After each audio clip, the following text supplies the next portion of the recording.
Hello and welcome to the Book Club Review. I'm Kate and this is the podcast about book clubs and the books that get people talking.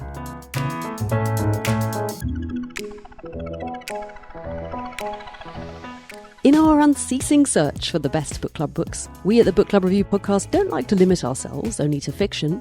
The non-fiction shelves are filled with everything from real-life revelations and factual narratives to research-based texts and historical accounts.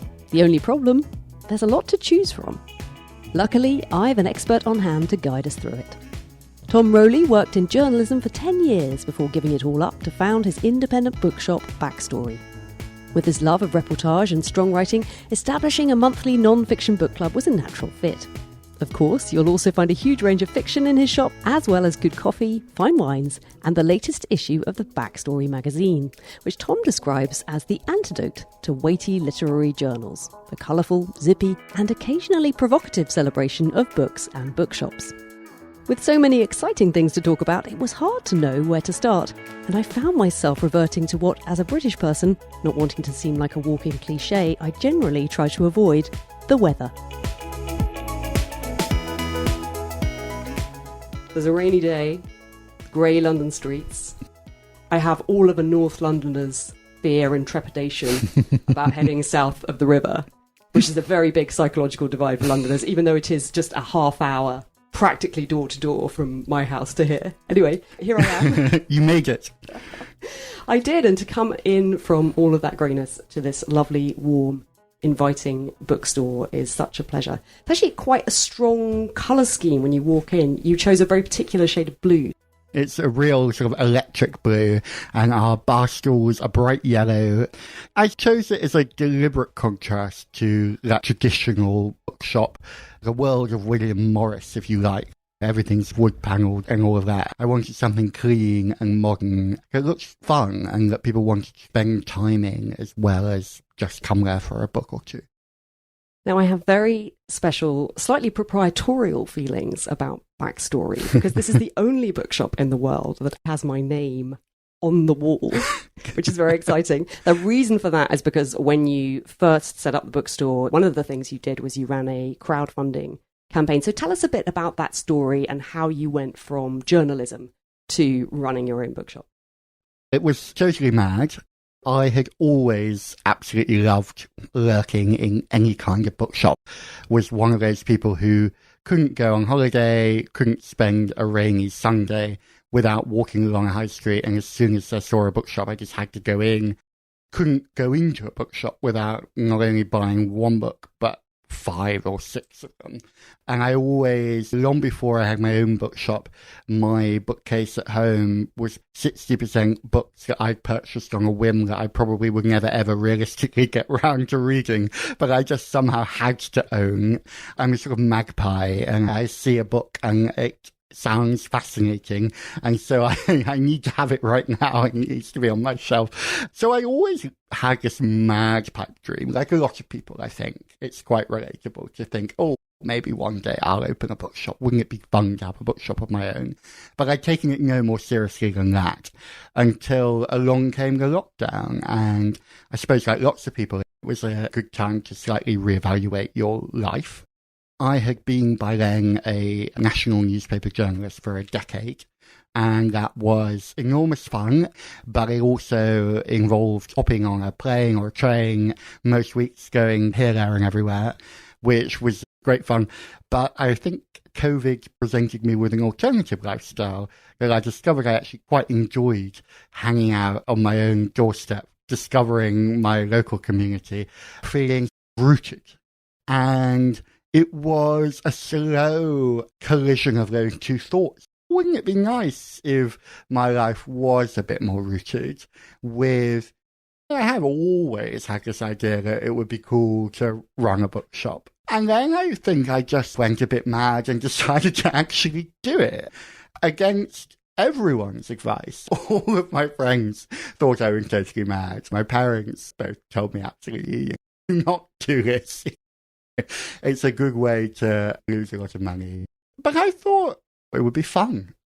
And it has been.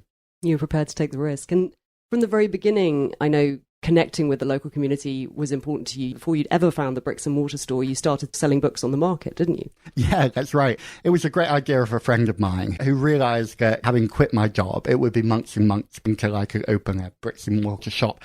And she said to me, you'll go totally mad if you're just at home in your bedroom thinking up these great schemes. You should actually meet some punters. And so, yes, I hired a market stall here in Balham. I knew that probably I'd want to open a bookshop in Balham. It was a great way of dipping my toe into it. And ultimately, I think the thing about both writing as a journalist or indeed as an author and book selling is that they are both ultimately about retailing stories. One way more spitting sawdust than the other, but they are both about recognizing a great story and connecting to an audience. And I think I'd done the slightly grand way of retelling a story for a long time. I've been behind my desk in a big, very nice Art Deco office in the centre of London, writing a story and having other people deal with the messy work of actually getting it out onto ink and paper and into the real world. And the market stall was a great opportunity for me to experience the other end of that spectrum, which is turning up at 8 a.m. every Saturday morning with a couple of trestle tables, some back-breaking boxes of books, placing them all on the table, but then doing exactly what I'd been taught to do for 11 years as a journalist, which was identify the germ of a story, identify what someone was looking for in a story and connecting the two things. And it's no different. It's recognizing the person coming into the stall or now coming into the shop and realizing what story they want to hear. And they may not know that they want to hear it, but it's your job to almost be a pharmacist of stories and to have all your magic bottles of potions behind a counter that you can dispense and to know exactly the right tonic for that person on that day.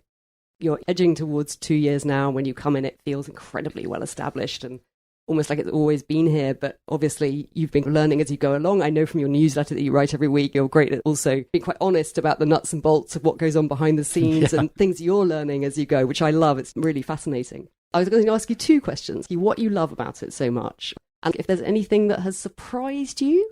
So what I love is the direct connection with people. As a journalist, I got that from the people I interviewed, but you were always at one remove from your readers.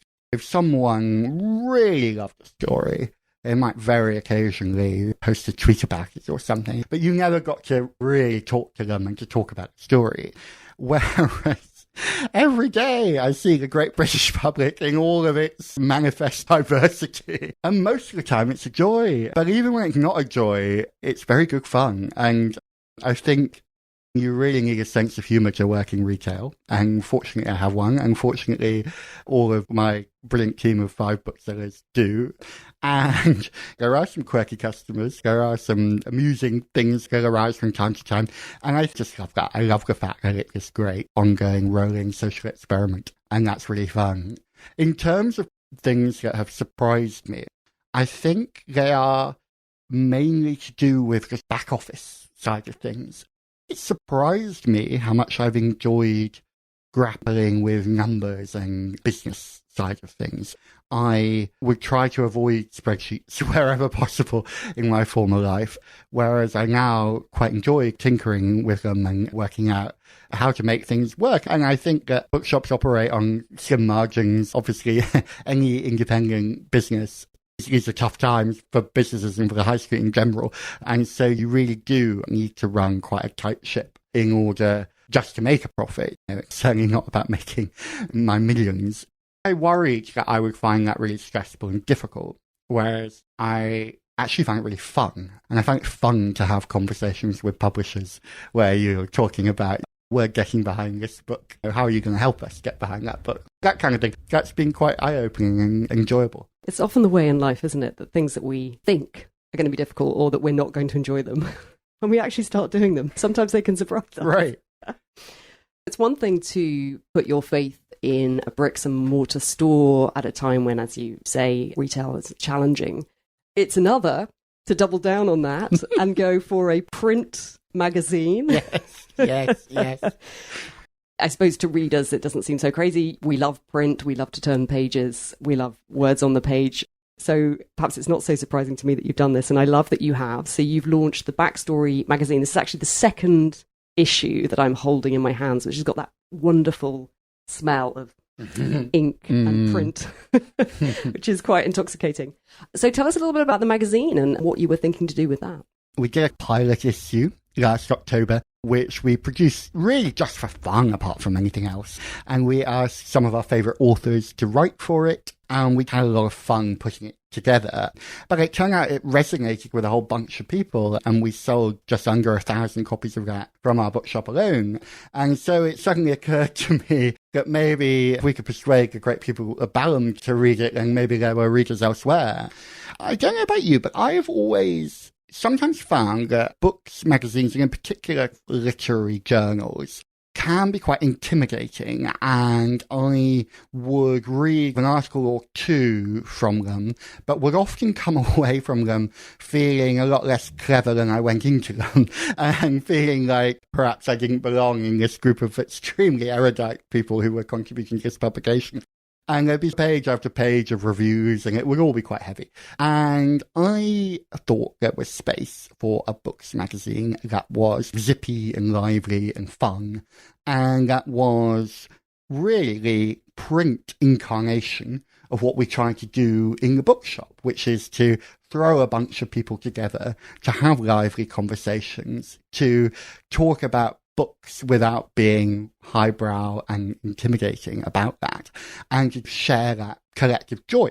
And hopefully that's what we're doing with this. We're thrilled, and I'm, to be honest, flabbergasted, but very excited that it is now on sale in Waterstones. You can walk into Waterstones and pick it up as you would any other magazine. It's going to be in Barnes & Noble in the States, and it's in a whole bunch of other independent bookshops throughout the UK and Europe, including, of course, our own bookshop, Backstory. Yes, of course, because this is actually a global podcast, and I'm often amazed at the fact that people are listening all over the world. But I believe you will ship it anywhere in the world, won't you? People can buy it through the website. We will, and the exciting thing actually about that is that right from the very beginning, we've had author events in the bookshop. And I suppose this is me as an ex-journalist liking the idea of making interviews and conversation the centrepiece of the shop. So almost every week we'll have an author, quite often some reasonably big names with interesting new books out, will come in and we'll talk about the book and we'll interview them. For a while now, we've been in a very fortunate position that very often those events sell out. But also, people will say to us, God, I wish I lived closer to Balham, or in cases like yours, oh, but I'm in North London. I couldn't possibly come to Balham for an event. So the fun thing that we decided to do with the magazine subscription is, as a special perk just for magazine subscribers, anyone who takes out a magazine anywhere in the world will then be able to come and attend the live streams of all of our events in the bookshop. So you can join the conversation whether you're in Manchester or Mississippi. You can beam in and be live and present in our bookshop, feel like you're in a snug, cosy, welcoming bookshop in London, and then ask your question to the author. Fantastic. I love that. The magazine is fun, irreverent, quite a sideways glance at the literary world, but from people who are absolutely embedded within it and know what they're talking about. And also, journalistically, there are some quite hard news stories in here. Yeah, it's that thing about a mix that I like. I used to love the classic Vanity Fairs, and I love Private Eye for its irreverence. I think a great magazine has that mix. It has high and low. It has pop and crunch. It has serious and light, and it should make you laugh and make you think, I think. And you almost want to feel like you've been invited to a really cool dinner party, and there's lots of people you really want to talk to. I think if we can create an ounce of that joy from the mag, we'd love to do that. It is a brilliant thing. It's gone quite a long way to replacing the hole in my heart left by the demise of Penguin's Happy Reader magazine. Oh, I loved the Happy Reader. Regular listeners to the pod know how much I love that. But it's okay, because as one door closes, another door opens. One of the other great things is that it's full of book recommendations. Let's come on to those. I thought we'd have a look at non-fiction. It is my understanding, and I'm completely omnivorous as a reader. I actually really like to mix it up. If I've read one or two novels on the trot, I almost need non-fiction as a palate cleanser. It seems strange to me, but as I understand it, a lot of people are a bit wary of reading non-fiction and will avoid it. And I wonder why that is. I turned to the internet. I found someone called James Sams, writer and editor at Writers and Authors. He says, for a lot of us, reading is escapism. We read to go to a different world, a different place, where the problems don't follow us, at least for a little while. Non-fiction tends to be full of crappy things that really happened, are still happening, and will happen again. And we already know too much about a lot of that. So I think that's one reason we fear being confronted by things that perhaps we're quite happy not thinking about. Another, I think, is possibly just feeling overwhelmed by the sheer variety of books that there are and not knowing what to go for. So I thought, let's have a little look, let's try and sort out a few and why they might appeal to people. I'm looking at the pile I've picked out now, Kate, and one is very depressing. One, yeah, okay, maybe the other is about the total collapse of the global economy, so that is quite depressing. But the others aren't. I know what you mean, though. I think a bit wary is putting it very lightly. A good proportion of people who come into the shop are terrified of non-fiction. They would not approach that bay in a million years, that section of the shop. And I've got some booksellers who really, a delivery will arrive and they'll say, Tom, look, there's some non-fiction here for you to put away. Because you're unafraid, you're happy to go there. And in fact, I feel like me, you're very comfortable and at home with. Yes, it's how I came to reading, certainly as an adult. There is a gendered element to all of this. There definitely is. We see here at the shop that we will predominantly sell non-fiction to men and predominantly sell fiction to women. How interesting. Yes, and that's not to say that there aren't lots of women who enjoy non-fiction and vice versa, but it certainly is the case that people fall quite easily into those two camps. I think for my 20s, I was a classic man who would think nothing of taking on holiday a really chunky hardback history that would have people I was going on holiday with raising their eyebrows thinking I'm totally mad. So I've come to fiction a bit later, and now I've got the shop. Probably my diet has reversed. I'm probably predominantly a fiction reader who also reads and enjoys a lot of non-fiction. I just read. I want good stories, and I don't really care if they're true or not. Shall we look at one on your stack? I've got a few here as well. I've just come from chatting to a publisher who used the phrase deep backlist. And I love picking up publishing lingo.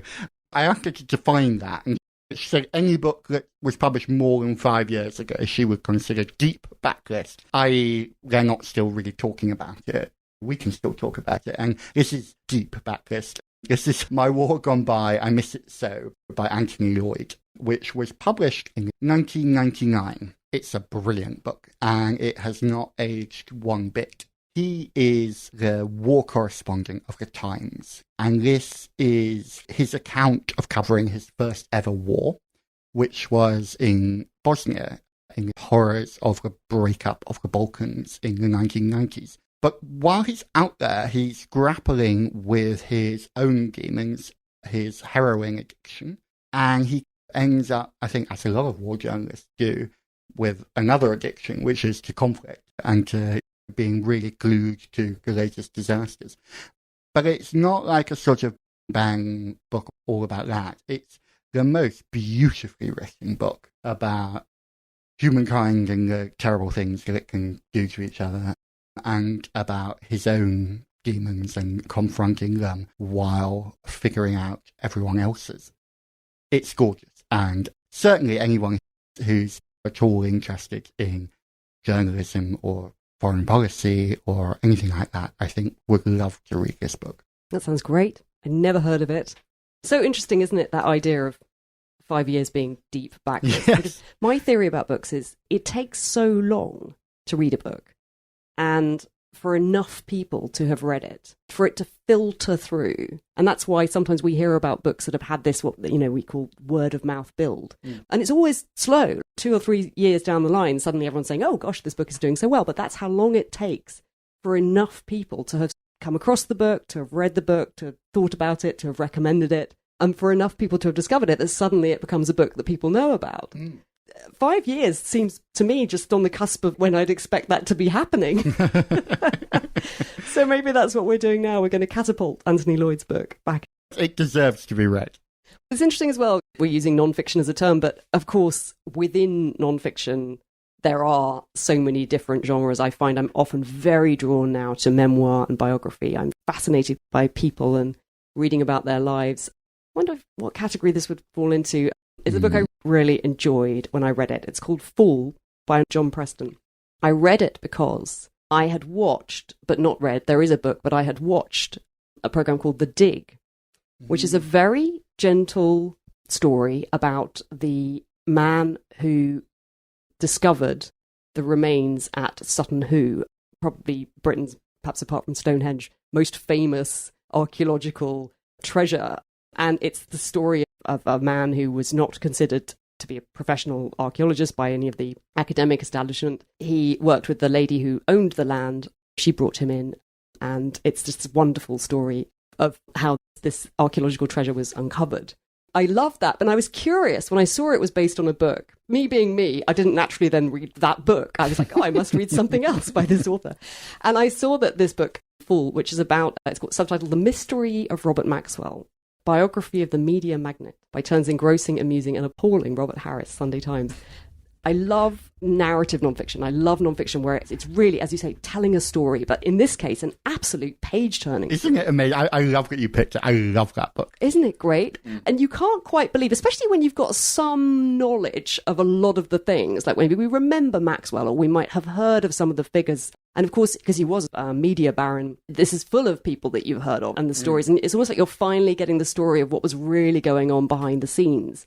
It's this mystery as well. We know that he died, his body was found some days later, and he had seemingly fallen from his yacht, but it was never really known what had happened. So there was this great curiosity. And I was very convinced by where he ends up with what may have led to this event happening. And I really love that. I love that I felt like I understood now. And the only reason you feel that is because you end up having such a deep knowledge of him and the circumstances of his life. It makes sense to you why things might have happened a certain way. That's the only reason. There is no proof. I loved it. I highly recommend it. If you're a bit dubious about nonfiction, worrying that it's going to be slow going, I feel like this is the book. You're so right. It's wild. I don't understand how anyone could pick up that book and not be hooting away. It's a great ride. Yeah. So yeah, very nice to find it on your shelves here. All right, let's hear about another one of yours. Yes, so I've got a new one for you, which I loved. There's a journalist called Sophie Elmhurst who wrote a great Guardian long read about condoms last year. She profiled the guy at Reckitt Benison who is in charge of Durex, their condom division. And what makes it brilliant is that it's this guy at this enormous conglomerate who's obviously going to a whole bunch of meetings with the guy who's in charge of selling soap powder and the other person. And he is having these deeply serious meetings about his deeply unserious advertising campaigns and whatever else for Durex. It was a wonderful long read, and she's written a whole bunch of excellent pieces. And she's one of those journalists who, the fact that I have no interest very often in the subject that she's writing about, if it's by her, I'll read it. This is her first book, and as soon as I heard that she was doing it, I was desperate to read it. Even though it's set on the ocean, it's all about yachting. I have absolutely no interest in boats. No interest whatsoever in sailing, but I knew it was going to be great. So I took it on holiday with me a few weeks ago. It's called Maurice and Marilyn, A Whale, a Shipwreck, a Love Story. And it's great. It's one of those books which, if you can persuade people to go near the dark and dangerous non-fiction shelves, what they'll tend to tell you they want is a non-fiction book that reads like a novel. And this is one of those. It's pure narrative nonfiction, and it's about a really obscure, weird story of this British couple in the early 1970s who don't have much money at all, really disillusioned with their life in England, and they put together all of their savings for years and years to build a boat, and they decide to sail to New Zealand. And I'm not giving anything away because this bit is in the prologue. Right in the middle of the Pacific, their boat sinks, and they're stuck on a life raft in the middle of the Pacific. No comms, no radio, the two of them, just a handful of tins. And what happens next? Wow, when did this happen? The early 70s. Okay, so it makes a bit more sense. Feels impossible now that anyone could be that out of touch, but maybe in the early 70s. They very deliberately didn't take a radio. They wanted to leave the world behind, but not quite in the way they ended up doing it. It is an extraordinary story. Wow, that sounds great. Sounds absolutely up my street. It's got a beautiful, very on-brand for you cover as well. It's very electric blue. Yes. I agree with you completely about the delights of reading about things that you know nothing about, you have no plans to engage in, that you never will, but it's all the more fun to experience them through someone else's eyes. Quickly, in passing, I'd mentioned The Wager by David Grann, which I picked up, which feels like it's a good companion read.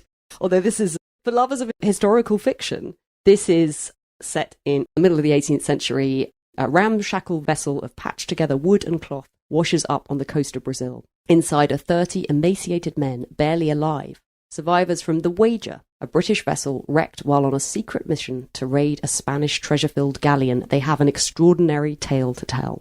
6 months later, an even more decrepit boat comes ashore on the coast of Chile, containing just 3 castaways with their own very different account of what happened. The 30 sailors who landed in Brazil, they maintain, were not heroes. They were mutineers.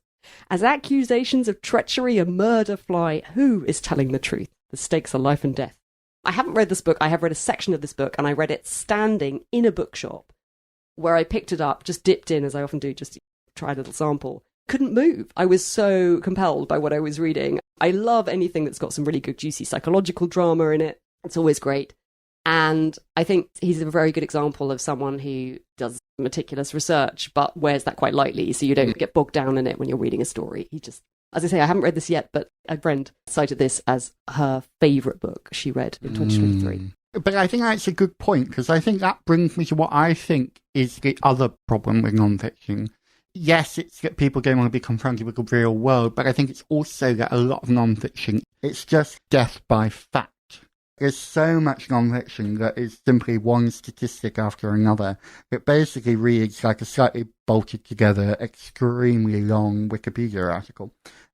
And it may be of interest to someone who's a particular specialist in that field or whatever, but it does nothing to hold the reader's hand and pull them through in a way in which a novelist, that's the only thing a novelist is thinking about, is how do I get the reader onto the next page.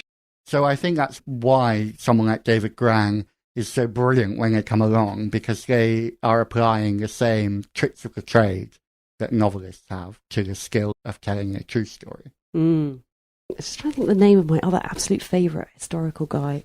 He wrote a book about Churchill I loved. He wrote Erik Larson. Have you read anything by Erik Larson? No. He is so good. One of my all-time favourite books we did for book club years and years ago, and it's called The Devil in the White City. And it's about 2 things. It's about the insert date here, Chicago World's Fair. It's all about this very ambitious exposition that was put together and the architect who was in charge of organising all of that. And at the same time, it's the story of a local serial killer in Chicago and what he was getting up to. You wouldn't think in any way that would be something you'd be interested in or want to read it. And I cannot tell you how compelling and brilliant that book is. It is so good. And then I have gone on to read a few of his others, and they're all excellent. He basically can't write a bad book. He's so good. Anyway, never mind about that. Let's come on to another one of yours. That's beyond deep backlist, that is, I think. This is very much front list, so the publishers will be happy. This is The Trading Game by Gary Stevenson, who is probably YouTube's favourite economist. He has hundreds of thousands of followers on YouTube. He was a trader at Citibank, and not only a trader, but a very good one and very well paid one. He became disillusioned and jacked it all in. So this treads a very well-worn path, I think, in a certain genre of non-fiction, which is the sort of Michael Lewis insider tale of business and economics. But this one is told really well. To be honest, I didn't know what to expect. I picked it up because quite a few customers came in months before it was published to pre-order a copy. And that's usually a sign that something's happening, there's going to be buzz about a book. So I requested a proof. It's a great book because it's part memoir. So you follow him from growing up in East London and staring up at these skyscrapers, but knowing that they were not for people like him, to getting into LSE, and then by sheer dint of being the best player on this recruitment game they organised, getting a job at Citibank. So you follow his insider's tale of what it actually is like in there. But then the second half of the book is more sort of expose of the modern economy and the troubles that there are there. It does a really brilliant job at doing both, and I really recommend it. I've seen a bit of publicity about it, and I was intrigued by it, but didn't really know anything about it. It looks great. Yep, that's the kind of thing. I used to love this series back in the day, many years ago, called Capital City, which was all about share trading in banking as it was. This is like late 80s. Right. But I loved it so much, and I used to think at that point that I maybe would go into the banking industry and one day be like these characters. That was so ridiculous because I'm not great at maths and probably couldn't be more terrible at it. But so, yeah, I'd be really interested to, as you say, go into that world a bit and read more about it. And there's one book that I pulled down. I was delighted to see it was also in your stack. Snap. And that is The Moth and the Mountain by Ed Caesar. You were saying about Sophie Elmhurst that you will read anything that she has written. I feel exactly the same way about Ed Caesar. Yes. I will auto-read anything with his name on it. But The Moth and the Mountain was such an unexpected treat. I can't even remember. I vaguely do like books about people climbing mountains or going on dangerous voyages. I'm quite drawn from the comfort of my armchair or bed where I do most of my reading. I do quite like to read about people doing daring exploits. Perhaps that's why I picked this up. It's also a lot about flying as well as mountaineering, but it tells this extraordinary story of a veteran of the First World War, Maurice Wilson, who decided that he wanted to be the first to ascend Everest. So this is back at a time when lots of people were very keen to accomplish this. And he decided that he was going to do it. And he actually had what doesn't necessarily seem a terrible idea, although maybe it is. It's completely terrible. But his idea was that he would fly up it as far as he could get, somehow land, and then walk the rest of the way. And what's crazy about it isn't just that idea, but that he couldn't at that point fly an aeroplane, and he had never done any mountaineering whatsoever. It was a crazy scheme, and Ed Caesar takes you into this man's world and his mind. I always love a story where you've got a journalist or a writer and they're finding out. I do love it when you get a bit of their own story of how they came to tell the story that they're telling. I do really enjoy that. So I enjoyed little bits of when he makes these discoveries as he's researching and finding things in archives, and he's going from connection to connection. So you get all that in there. But mainly you get this absolutely extraordinary story. And talk about page turner. There's a sequence in which he is flying to the Himalayas and he's actually being pursued by government agents who in no way want him causing some diplomatic incident by flying in there and crashing on the mountain and doing goodness knows what. They absolutely wanted to stop him going. And so there's this pursuit that goes on. And in those days, you didn't just fly from A to B. You had to do it in stages. It is absolutely breathtaking. You can't quite believe what you're reading as you read it. And Ed Caesar tells it so well. I love that. It's so vivid. So incredibly well. And this is a great example of a book that if it was written by anyone else, there's no way I would pick this up. I have no interest in climbing. To be honest, the whole sell about this is an eccentric person in the 30s and whatever else, that really put me off. I'm not at all into daring do and tales of adventure and that, not at all. And yet I would read Ed Caesar's shopping list. It's a book by Ed Caesar, so I'm going to read it. And oh my goodness, it's brilliant. And I am incredibly proud of the fact that Ed has written for our latest magazine. As well as being a New Yorker journalist, he is a part-time DJ in Manchester. He's part of a DJ collective. I loved reading this story. It's just bonkers. And even better, he has promised he's going to come and DJ in the bookshop. Wow, great. That's going to be surely going to be an incredibly geeky event. All these New Yorker superfans with their headphones on listening to him DJ. Well, I hope you make it happen.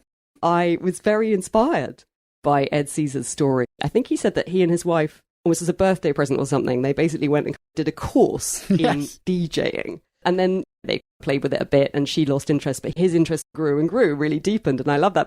I said slightly hopefully to my husband, do you think you and I could do a course on DJing?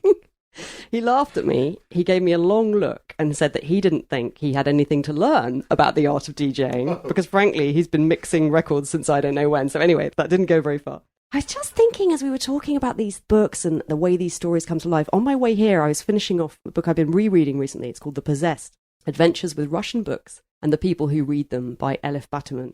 It's her memoir of her time studying languages, in particular Russian and literature, as a graduate student, and the travels that she went on and the academic communities that she's moving in. It's very funny. It's been really wonderful rereading it.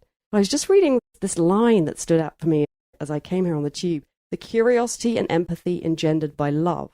And I was thinking about that line and thinking about what I think Ed Caesar does so well is that you sense in the story a little bit of love, I think. Whether it's the love of a writer telling the story or whether it's a love for the subject, there's something about that. And sometimes you get that. And I feel like in nonfiction, sometimes you get that in a very pure form that I find completely intoxicating. And I think so all of these books. I think that's right. And actually, I'm just looking now. I'm off on the mountain. The subtitle is A True Story of Love, War and Everest. And if you look at Sophie Elmhurst's book, Maurice and Marilyn, A Whale, A Shipwreck, A Love Story. And I think it's a really good point you've just made. I think that's right. I think actually that both of them, in the hands of a lesser writer, they could be good books about a slightly mad, eccentric man who decided to climb Everest, or a slightly mad, eccentric couple who decided to sail to New Zealand. And yet in the hands of these exceptionally talented writers, they become a story about what it means to be human and what it means to love someone. Tell us about the last one on your stack. Yes, so this is very much peak Tom, I think. So this is the sort of book I would have taken on holiday in my early 20s. Indeed, I did. It's by Alwyn Turner, who is an excellent social historian. And he's written a great series of books about 70s, 80s, 90s, and noughties. I remember going on holiday to Mallorca when I was 22 or something, and everyone else had probably Eleanor Oliphant on the beach, and I was engaged in reading about The Winter of Discontent by Alwyn Turner. This is his latest, which is called Little Englanders, and he's gone right back to the Edwardian era.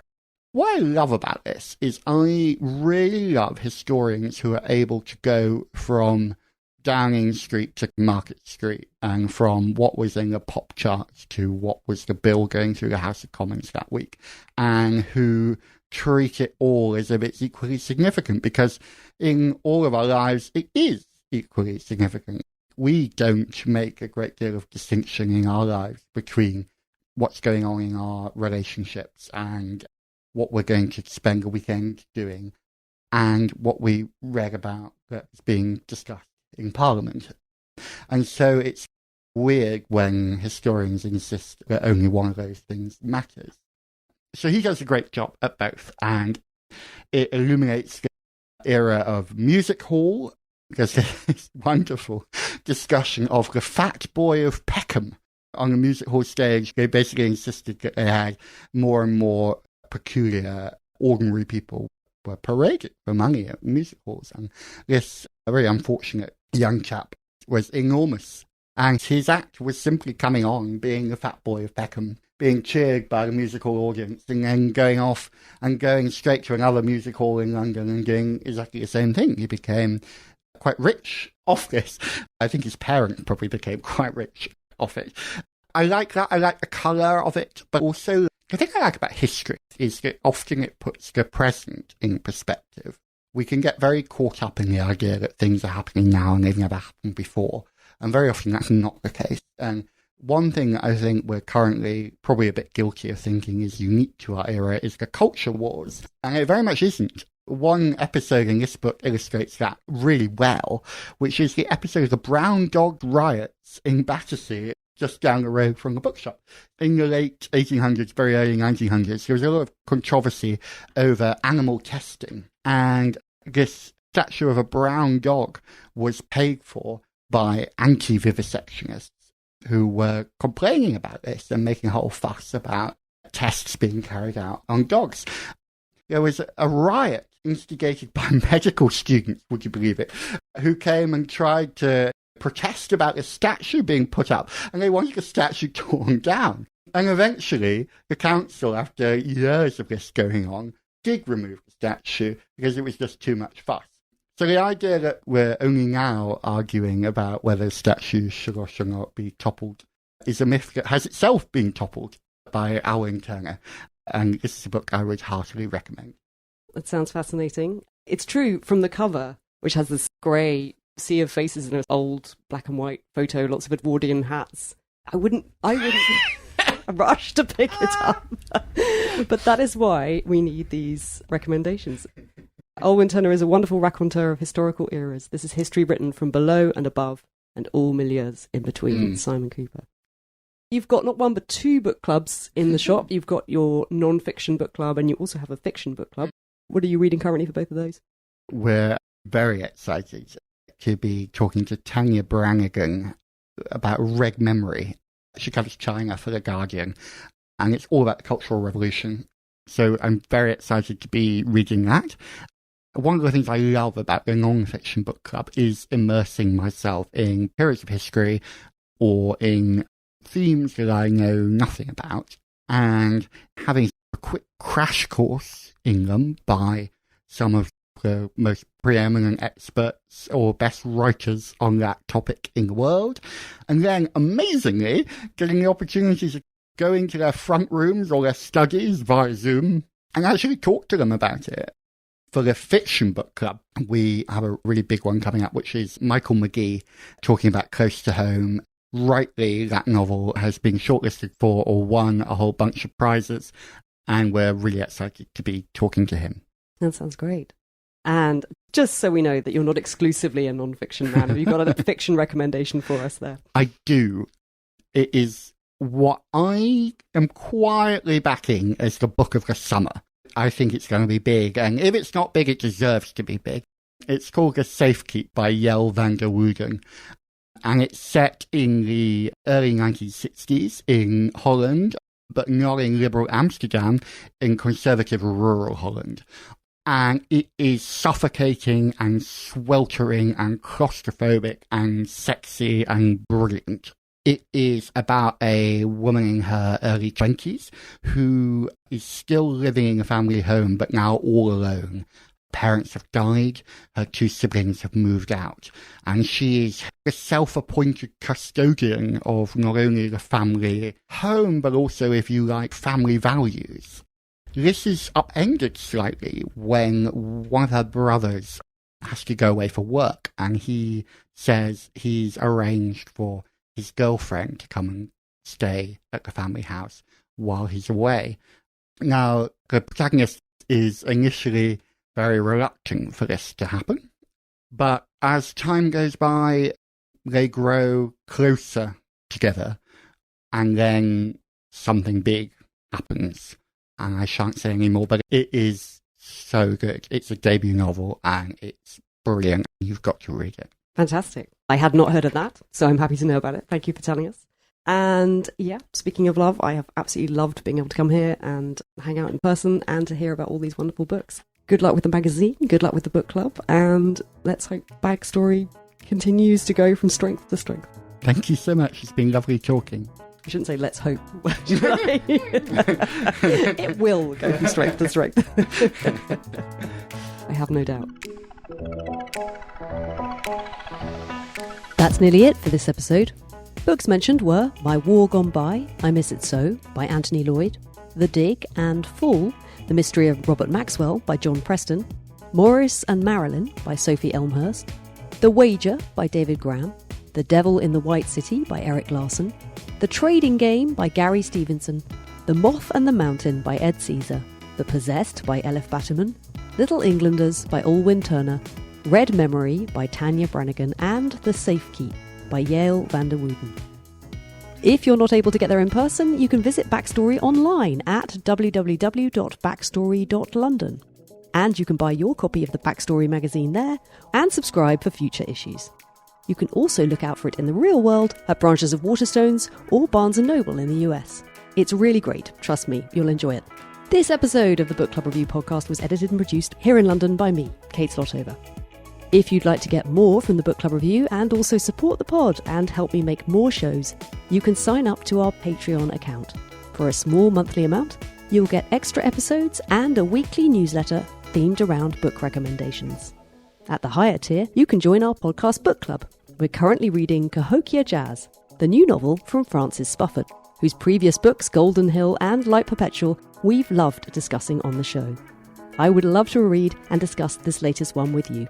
We meet over Zoom on the last Sunday of the month. Find all the details at patreon.com/The Book Club Review.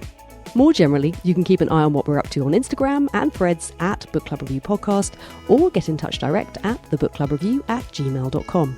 Next up on the pod, Phil and Laura are joining me to figure out our favourite books that make us laugh. Laura is generally stone-faced when she reads, she tells us, and it takes a lot for a book to make her laugh out loud. She did manage to come up with a couple, though. Coming from her, you know they've got to be good. In true pod fashion, there is some mildly heated debate about whether Three Men in a Boat by Jerome K. Jerome is actually funny. That controversy aside, we did find plenty to agree on and laugh about, and we'll be bringing you all those tried and tested recommendations. That episode is coming soon, but for now, thanks for listening and happy book clubbing.